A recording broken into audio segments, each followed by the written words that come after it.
کوئی خلاف کیا؟ کیا آواز ان کے خلاف اٹھائی؟ نہیں اٹھائی۔ لوگوں جواب دے دو، جب عثمان غنی خلیفہ تھے حضرت امام حسین نے کوئی خلاف نہیں کیا، کوئی آواز مخالف نہیں، کوئی تلوار نہیں اٹھائی۔ جب حضرت علی اور حضرت امام حسن تھے حضرت امام حسین خاموش تھے۔ جب امیر معاویہ خلیفہ بن گئے تب بھی امام حسین نے تلوار نہیں اٹھائی۔ میں نے سوال کیا ہے امام حسین آپ کھڑے کیوں نہیں ہو گئے؟ کہاں آگے سچائی تھی؟ سبحان اللہ، بولتے نہیں سبحان اللہ۔ امام حسین نے جواب دیا مجھے تلوار اٹھانے کی کیا ضرورت تھی؟ آگے حق پرست تھے، آگے اہل حق تھے، آگے صدیق تھے، آگے فاروق اعظم تھے، آگے عثمان غنی تھے، آگے مولا علی تھے، آگے حضرت امام حسن تھے، آگے حق والے امیر المومنین حضرت امیر معاویہ تھے۔ مجھے خلاف کرنے کی کوئی ضرورت نہ پڑی۔ ضرورت بھی کیا تھی؟ قیادت صحیح تھی، سیادت صحیح تھی، امامت صحیح تھی۔ اونچا بات ختم ہو رہی ہے۔ قیادت صحیح تھی، امامت درست تھی، سیادت درست تھی۔ مجھے خلاف کرنے کی ضرورت کیا تھی؟ مخالفت کی کیا ضرورت تھی؟ کام قرآن و حدیث کے مطابق چل رہا تھا، صحیح راستے پہ چل رہے تھے، لیکن چوئی یزید تخت پہ بیٹھا، چوئی یزید تخت پہ بیٹھا، امام حسین نے پورا خاندان اس کے مقابلے میں کربلا کے میدان میں کھڑا کر دیا ہے۔ کہہ دیا امام حسین کیا بات ہے؟ سب لوگ تو زندگی گزار رہے ہیں، کہتے سب لوگ تو اولاد نبی نہیں ہیں۔ اونچا سبحان اللہ۔ کہا سب لوگ تو ضرور مومن ہیں لیکن اولاد نبی نہیں ہے۔ وہ نہیں ہے کہ جس کے لیے نبی نے مسجد نبوی میں سجدہ لمبا کر دیا ہے۔ سبحان اللہ۔ سب لوگ صحابی ضرور ہیں، سب لوگ نبی کے وفادار ضرور ہیں، لیکن وہ نہیں ہے جس کے منہ میں نبی نے خود زبان مبارک ڈالی ہے۔ سبحان اللہ۔ نعرہ تکبیر، نعرہ رسالت، نعرہ حیدری، ذکر امام حسین۔ سب لوگ مومن ضرور ہے، اس میں شک نہیں ہے، لیکن سب لوگ وہ نہیں ہے جس کو فاطمہ سیدۃ النساء خاتون جنت نے پاکیزہ دودھ پلایا ہے۔ تیری نسل پاک میں ہے بچہ بچہ نور کا، یا رسول اللہ فرماتے تیری نسل پاک میں ہے بچہ بچہ نور کا، تو ہے نور تیرا ہر گھرانہ نور کا، تو ہے نور تیرا سب گھرانہ نور کا۔ اللہ اللہ کیا بات رضا، جمنستان کرم کی کیا بات رضا، اس جمنستان کرم کی زہرا ہے جس میں کلی حسن پھول حسین پھول۔ سبحان اللہ۔ سب دوست نبی کے ماننے والے تھے، لیکن نبی حسین وہ ہے جس کو نبی نے کہا حسین منی وانا من الحسین، حسین مجھ سے ہے میں حسین سے ہوں۔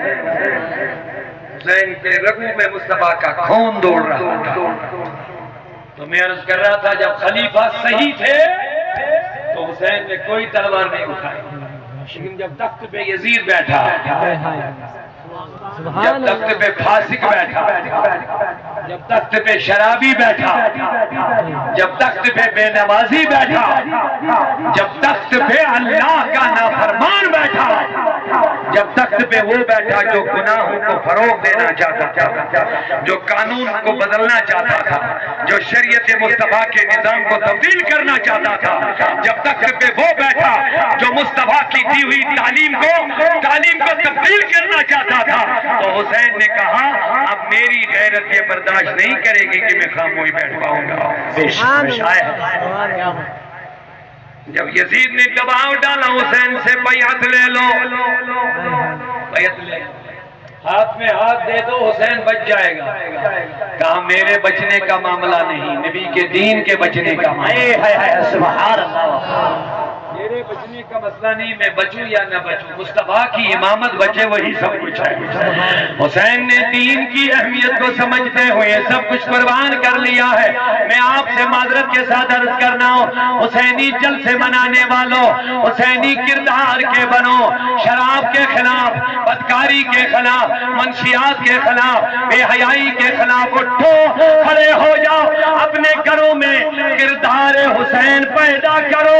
اگر اہل بیت سے محبت کرتے ہو سچے نمازی بنو، دین کی اسلام کی تعلیم کو عام کرو، کہہ دو انشاءاللہ۔ میں کہہ رہا ہوں نمازی بنو۔ امام حسین نے آخری سانسیں بھی سجدے میں لی ہے۔ لوگوں ذرا غور کرو، نماز کی اہمیت کو سمجھو، دین کی اہمیت کو سمجھو۔ دنیا کو ترجیح دے رہے ہو، والآخر تو خیر ہوا آپ کا، حالانکہ آخرت ہی تمہارے لیے بہتر ہے۔ اب جو دین کی اہمیت کو سمجھتا ہے وہ حسین کی طرح اسلام پہ خون کا قطرہ قطرہ قربان کر دیتا ہے۔ جو برائیوں کو روکنا چاہتا ہے اسی کا نام حسین ہے۔ توجہ ہے؟ جو یزیدیت کے خلاف کھڑا ہو جاتا ہے اس کا نام کیا ہے؟ حسین۔ حسین نے یزید کا خاتمہ تو کر دیا، لیکن یزیدیت ہے، کیونکہ باطل کبھی مٹتا نہیں، باطل کبھی فرعون کی شکل میں آتا ہے اور مقابلے میں موسیٰ کھڑا ہوتا ہے، باطل کبھی نمرود کی شکل میں آتا ہے۔ یہ شیطان جو ہمارا دشمن، جو میں پہلے کیا عرض کر رہا تھا، یہ شیطان باطل کبھی نمرود کی شکل میں آتا ہے، لیکن حق کا علم لے کر کے ابراہیم کھڑا ہو جاتا ہے، اور یہ باطل ابو جہل، عتبہ اور شیبہ کی شکل میں کھڑا ہوتا ہے تو محمد رسول اللہ سامنے کھڑے ہو جاتے ہیں۔ یہ باطل یزید کی شکل میں کربلا میں کھڑا ہو جاتا ہے، لیکن حسین کی شکل میں اس باطل کا خاتمہ کرنے کے لیے حسین اہل و عیال کے ساتھ قربان ہو جاتا ہے۔ لیکن اب تھوڑا سا فرق میں عرض کروں گا۔ نمرود آیا تو خدائی کا دعویٰ کیا، فرعون آیا تو خدائی کا دعویٰ کیا، ابو جہل عتبہ آیا تو صاف کفر تھے، لیکن کربلا میں کچھ الٹا ہو گیا، وہاں دونوں طرف نمازی تھے۔ کربلا میں کچھ مسئلہ بڑا پیچیدہ ہو گیا، وہاں حسین کے مخالفین بھی نمازی تھے اور حسین تو تھا ہی نمازی۔ اب دونوں طرف اذانیں ہوتی تھی، ادھر بھی اور ادھر بھی۔ کچھ سمجھ رہے میری بات؟ اب یہاں کچھ معرکہ جو چل رہا تھا یہ کچھ عجیب تھا۔ اسے پہلے جو مارکے چلتے تھے وہ صاف کفر اور اسلام کے مابین، لیکن یہاں دونوں طرف اسلام کی آوازیں آ رہی ہیں۔ ادھر بھی اس خیموں میں بھی آواز اذان کی، اس خیمے میں بھی آواز اذان کی، ادھر بھی نمازیں، ادھر بھی نماز، اس طرف بھی قرآن کی تلاوت، اس طرف بھی کربلا میں قرآن کی تلاوت۔ اب مسئلہ حق کھڑا ہو گیا، حق کس کے ساتھ ہے؟ حق کس کے ساتھ ہے؟ اب جس کو میرے نبی نے تربیت کی ہوگی، جس کو قرآن نے کہا ہوگا قُلْ لَا أَسْأَلُكُمْ عَلَيْهِ أَجْرًا إِلَّا الْمَوَدَّةَ فِي الْقُرْبَى، جس کو قرآن نے کہہ دیا ہوگا لِيُذْهِبَ عَنْكُمُ الرِّجْسَ أَهْلَ الْبَيْتِ، اے اہل بیت تم کو رب نے پاک کر لیا ہے۔ سارے مومنین کو سورہ حج میں کہا فَاجْتَنِبُوا الرِّجْسَ، ناپاکی سے بچو۔ سارے مومنین کو رب نے کہا ناپاکی سے، گندگی سے، کفر سے، شرک سے، شراب سے، نشے سے، بدکاری سے بچو۔ کو کہا لیکن اہل بیت کو کہا لیذھب عنکم الرجس، تمہیں بچنا نہیں ہے، تمہیں رب خود بچا لے گا انشاءاللہ۔ اور گوروں سے کہا بچو، لیکن اہل بیت سے رب نے کہا میں بچا لوں گا تمہیں۔ تو اہل بیت کو گندگی سے کون بچانے والا ہے؟ اب جواب دیکھو، جس حسین کو رب نے گندگی سے، ناپاکی سے، پلیدی سے بچایا ہوگا اس کا ہر قدم پاکیزہ ہوگا۔ جس حسین کو میرے مصطفیٰ نے تربیت کی ہوگی اس کی ہر سانس پاکیزہ ہوگی۔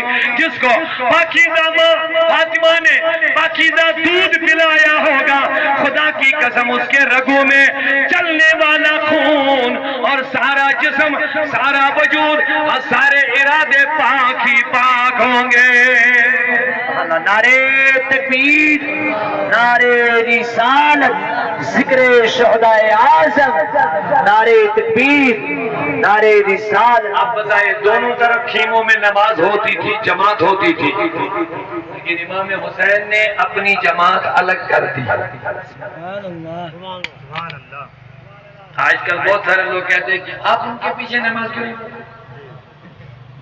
اب ان کے پیچھے نماز کیوں نہیں پڑھتے؟ وہ بھی تو قرآن ہی پڑھتا ہے، وہ بھی تو قاری ہے، وہ بھی تو حافظ ہے، وہ بھی تو عالم ہے۔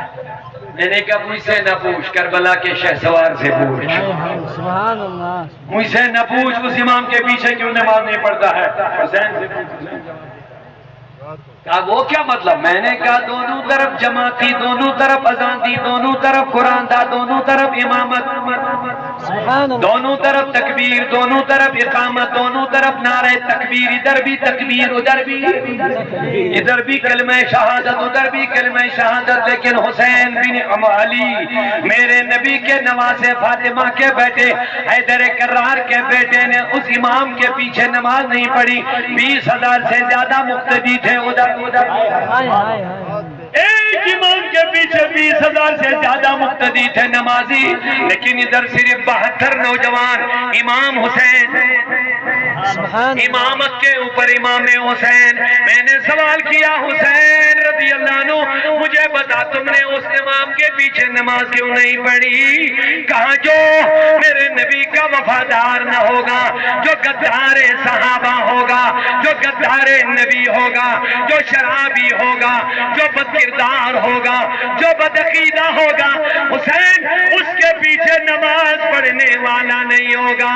جب امام ابو بکر جیسا ہوگا حسین پیچھے نماز پڑھے گا، جب امام عمر جیسا ہوگا حسین پیچھے نماز پڑھے گا، جب امام عثمان غنی جیسا ہوگا تو حسین پیچھے نماز پڑھے گا، جب امام مولا علی اور حسن جیسا ہوگا تو حسین پیچھے نماز پڑھے گا۔